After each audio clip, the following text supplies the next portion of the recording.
Hello everyone, this is bkoep from the Baker Lab. I'm here to walk you through a visual inspection of Foldit designs.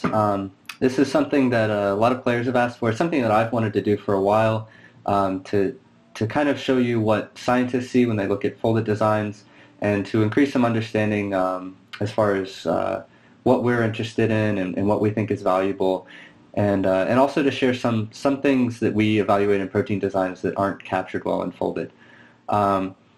So we are going to look at the designs from puzzle 1018, which is a symmetric design puzzle we ran recently. It's a symmetric trimer. I've already seen all these designs. I'm usually the first one that gets to look at Foldit designs. So we are going to pretend that I haven't seen any of these before and kind of walk you through what happens here. So the first thing that I do is I usually open everything, all of the top 10 or so solutions from that puzzle. Here we are. I'm using Pymol. Looking at these in cartoon mode, we're going to color them by chain just so we can see the symmetric copies. And when I look at these top structures first, mostly I'm just looking to make sure that there are no errors in the puzzle.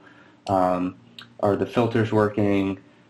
Do we see megahelix? Do we see huge tryptophan forests and nothing else? So I'm just going to cycle through these real quick and make sure that these all look like reasonable, wholesome designs.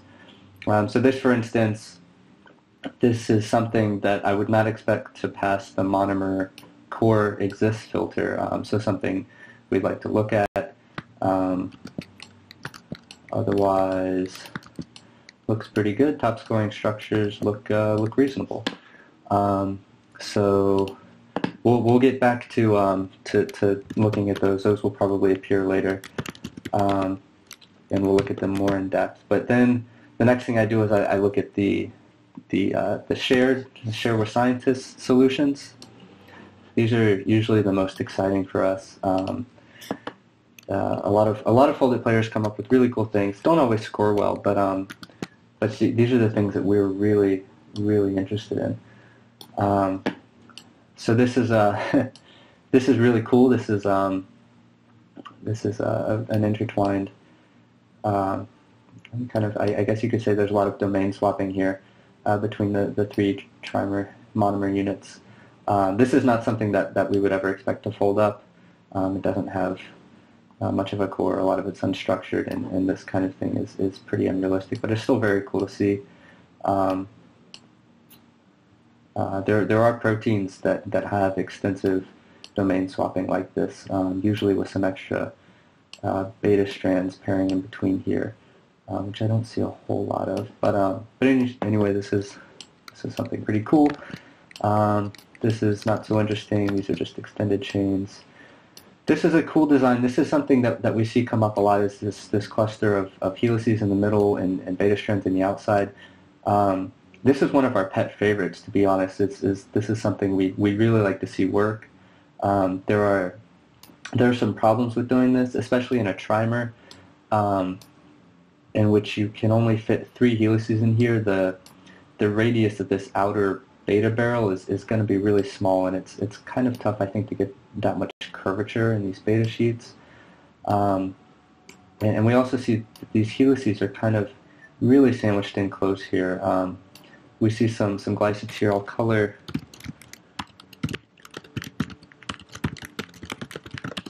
black all the glycines in this structure. So we see a lot of glycines in some of the sheets here, in the helices. These are not good. Glycine is often present in loops, and the reason for that is it has a lot of flexibility. It really doesn't like to sit down into a single conformation, or rather, it pays a higher penalty for adopting a conformation than another residue, for example. So it's really rare to see those in helices, and especially that's not true of natural proteins. There are plenty of glycines in natural helices and beta sheets, but and in the cases we're looking at when we're really trying to design these ideal structures, we can't afford to kind of gamble with that. So the glycines are not so great. I understand it allows the helices to pack a lot more closely together. One thing I do see that's really cool in this structure is this. It looks like there's a hydrogen bond network probably formed between these three serines in the middle. And that's cool. That's something that a lot of people in the Baker Lab have been trying to incorporate in their designs is hydrogen bond networks and in interfaces because it allows for specificity and increases solubility of the monomer units. So this is cool. This is a surprise. This is rare to see in Foldit, and we kind of like to see more of these hydrogen bond networks in between subunits. So this is a cool structure. Probably wouldn't fold up. So this is disappointing, but we would like to see more of this kind of topology. And it looks like there's a few duplicates of those. Here's another one of those with the helices in the middle, strands on the outside. A lot of the same problems. Here we have a lot of cysteines. See, I count 1, 2, 3, 4, 5, 6, 7, 8, 9, God, 10, maybe 10 cysteines in each monomer unit here. And it looks like there are 2 disulfides actually per monomer unit, one interchain and one that spans the interface, which is interesting. In general, we like disulfides. Disulfides are an easy, cheap way to stabilize these small proteins. But when you have a lot of cysteines like this, this is problematic because if you want to oxidize all of the cysteines into cysteine bonds, then you have to oxidize all of them. So a lot of so these other cysteines would try to find cysteines they could bond with, which is not great here. But yeah, otherwise the topology is cool. Another thing is that we don't really love cysteines in the core. Cysteines are capable of some hydrogen bonding, some weak hydrogen bonding, so that we usually consider them as hydrophobic residues, but they're not the strongest hydrophobic residues in the core. So this is again an interesting thing. These disulfides are really cool, but not something that would be likely to fold up. See some duplicates.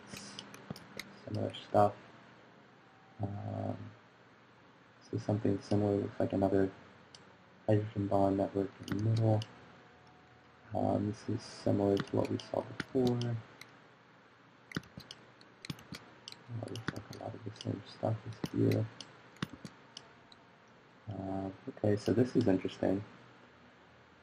So the first thing I see is a ton of methionine. Methionine is pretty hydrophobic. It's not as capable of hydrogen bonding as cysteines, but it's also very long and floppy. So it's difficult to design. It's difficult to design a methionine. So you can, when you're designing, you can put this methionine here and see if we focus in on this one right here in the core. We can kind of put this methionine here and fold it into this conformation. But in reality, when you have this protein trying to fold up, this methionine is going to try all different conformations, and it's going to adopt a lot of different shapes. And so the chances of it forming this one are lower than say something like this isoleucine, which really only has a couple different rotamers that it can choose from. And this is kind of a problem, and something we like to think about in protein design is not only how stable is the structure you design, but how unstable are all alternate structures, because that's really what drives folding in a protein. It's not necessarily how stable is the folded state, but how much stabler is it than all other states.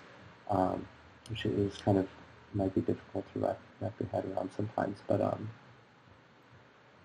otherwise, this looks pretty cool. I think we'll see more things like this in the top scoring structures, which we'll get to. This it looks pretty, but doesn't have any core.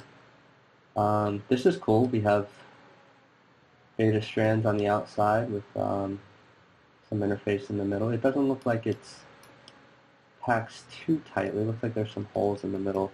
Let's see if we can see those.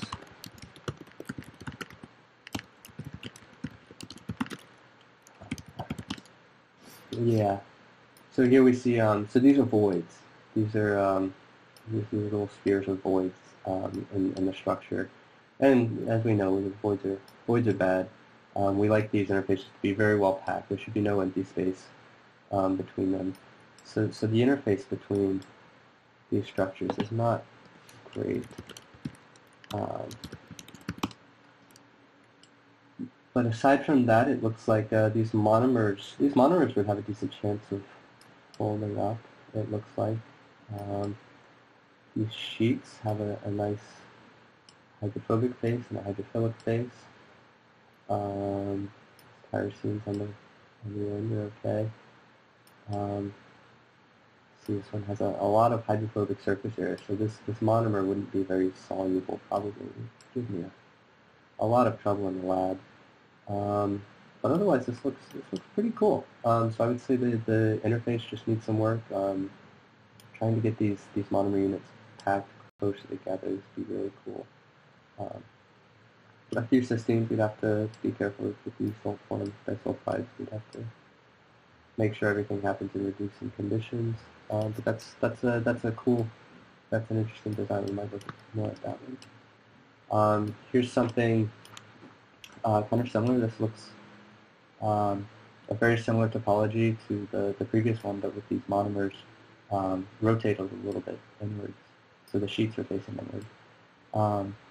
This is cool. There's a lot of hydrophobic residues on these sheets, which is not great. They wouldn't be that likely to fold up, I don't think. The other thing that I don't really like about this one is the way that this sheet here butts up against this hydrophobic interface here. As you guys know, the sheets, these beta strands, are stabilized by hydrogen bonds that occur across the gap of each of these parallel or anti-parallel strands. And those are really important. Those are hydrogen bonds that otherwise these atoms would form with water. And so when you see a sheet like this, not only should you imagine hydrogen bonds between each strand, but you should also imagine that on the edge strands there are atoms that are making hydrogen bonds with water out here, and that also helps to stabilize this sheet, this beta sheet. And when you have this inside strand butting up against the hydrophobic interface, those are hydrogen bonds that this sheet cannot make, and so that's destabilizing. So the way we think about that is that in the unfolded state, these atoms would make hydrogen bonds with water, and in this folded state, it would not. So that's kind of that gives points to the unfolded state and takes points away from the folded state, and would really destabilize this orientation. So that's not great. Again, a lot of methionines, which don't make for a really solid interface, but still a cool design. We like to see things like this. This is not something that you would stumble upon in the Baker lab. And if you could engineer some hydrogen bonding polar residues on this interface here, maybe that could satisfy the hydrogen bonds on this edge strand. That would be that could work. That could help out a lot. So that's pretty cool. So now I'm going to look at the clustered solutions. So what we do is after the puzzle closes, we cluster all of the solutions that we have. based on their structure. And so the idea is that we want to remove duplicates. We want to remove most things that we want to remove duplicates or anything that looks similar. So we're not looking at the same structures over and over and over again. So we're trying to tease out the most diverse structures of everything that Foldit players gave us. And actually, this is huge. I'm not open to all of these. I'm gonna look at just the first 100. So we'll let these load up. Right. So we cluster all of these structurally, and then they're sorted more or less by score. So things at the top are things that score better. But again, we're mostly interested in designs that look good to us, and not necessarily ones that score well. Let's see. So this would be one of the top scoring structures of this puzzle. So we kind of saw this earlier. This is a good design. We like to see something like this. There's good packing between the interfaces, a really good hydrophobic core in each monomer. I don't know if there might be a little bit of a void there. Let's see if we can.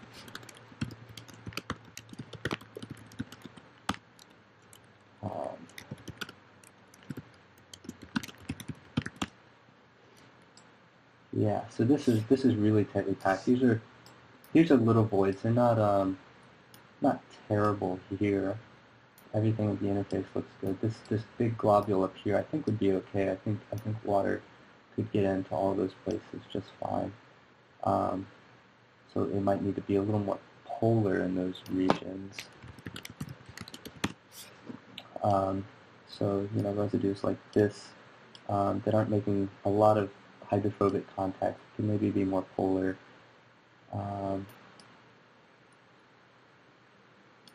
But otherwise, this looks pretty good. These helices are all nice, pretty straight. I see some helix capping residues, maybe not in the right conformation, but that's okay. We still like them there. There's a union. And again, helix capping residues on the N-terminus of a helix are just a way to satisfy this last hydrogen bond coming off the helix, which would otherwise be satisfied by water, but it's still a nice feature. Not a ton of tryptophan. Well, there are a few. I see 4 tryptophans in each monomer unit, which is maybe a little bit high, but these are nice interactions. It's good stacking. These look like they're packed pretty well. So this is a pretty good structure. There's the biggest hits against this, I would say, is that there's a huge hydrophobic interface. So the monomer might not be really soluble,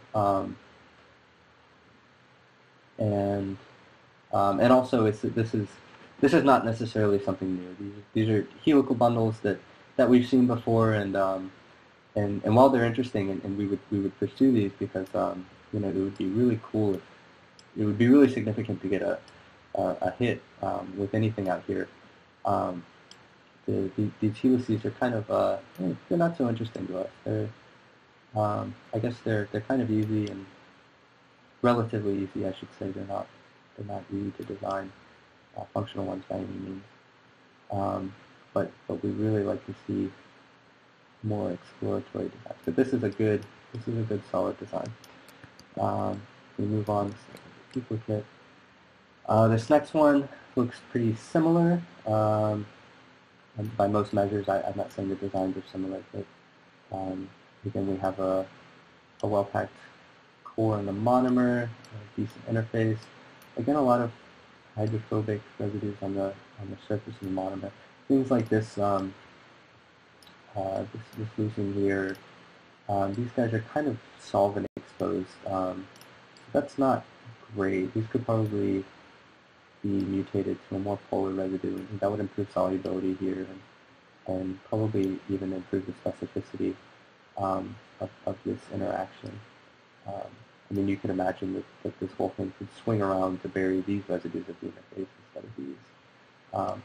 and that's non-specific. We don't like that. So this is another good design. I'll move on. So this is cool. This is kind of a pet favorite, another pet favorite of the bkoep. Actually, David Baker is designing something similar to this, except as a single chain, not as a trimer of three chains. But this idea of having a core of 3 helices and then a separate layer on top of that core with another layer of helices. So this is something cool. This is something that we like. It's an interesting topology. The downside to this is that the monomer doesn't really have a great stable core. There's some hydrophobics here, but really if you consider all of the hydrophobics on this whole face, half of this protein is hydrophobic residues, which is really not good for, really not going to be very soluble. It would have to fold cooperatively with all these other units, and I'm not, that's difficult to design. So this is something, we've tried to make something similar to this in the lab before, and it wasn't very soluble. It was very sticky. Excuse me. That's the other thing about these large hydrophobic patches. Is they're not specific. This will stick to any other hydrophobic patch it can find in the cell, be it another protein, another unfolded protein, kind of really anything, which is not what we're looking for. We're looking for really specific interfaces, so that these monomers they stick only to their intended partner. Yeah, this is a cool one. This is a really cool one. I think, let's see, David really liked this one too. So these are there's another helical bundle. It looks pretty similar to a lot of things we've seen, but this interface between them is really nice. Actually, it looks like it actually packs pretty well. These two helices and the seam buttress against the other subunits really well, and it's limited too. There's not a huge hydrophobic face on the side of this monomer unit, for example. This helix right here has a lot of polar residues on the outside, so this thing would likely be very soluble, and I think would be pretty likely to form this interface up at this crown. So we really like something like this. The monomer unit packing isn't ideal, but that could probably be improved. This is something we might like to work up. But yeah, we really like this. See, this is kind of like an exposed hydrophobic. It's not great. Let's see, stacking residue. But yeah, so we really like to see something like this. It's kind of a controlled, small, tightly packed interface that looks like it could be specific and really not obliterating monomer solubility, which is nice. Ooh, this is cool. Ooh, this is really nice. Here we have another helical bundle trimer that has only a limited hydrophobic interface here on one side, and then on the other side it looks like this central helix is mostly polar. So this thing would be pretty soluble as a monomer. But there's decent packing in the middle, kind of a lot of methionine. We could maybe improve the monomer packing here. What I like about this is it looks like there's sorry for all this repositioning, but it looks like there's a really nice hydrogen bond network here between these three asparagines, and that's really cool. That's a hit. We really like to see something like that. It forms a really nice specific interface, and also improves the solubility of the monomer unit. So that's very cool. I like that a lot. And even the hydrophobics here look like they're packing pretty well at the interface. So this is something that I would push forward and really try to. So that's it. Hopefully that's been helpful to you guys. If you have any questions, please leave a comment below, and I'll try to get to them. again, this is really cool. Keep up the good work. We've seen some really cool designs coming out of these Foldit puzzles, and I think we're really close to getting something that'll work. We haven't done symmetry puzzles in a while. There's been a lot of changes to Rosetta since the last symmetry puzzle, and I think that shows you. I think a lot of these are looking much better, and I think have a high chance of working in the lab. So we'll push some of these through our regular pipeline, and using Rosetta at home to try to forward fold these, and hopefully some will clear for ordering, and we'll get these into the lab. So thanks everyone for watching. Happy folding.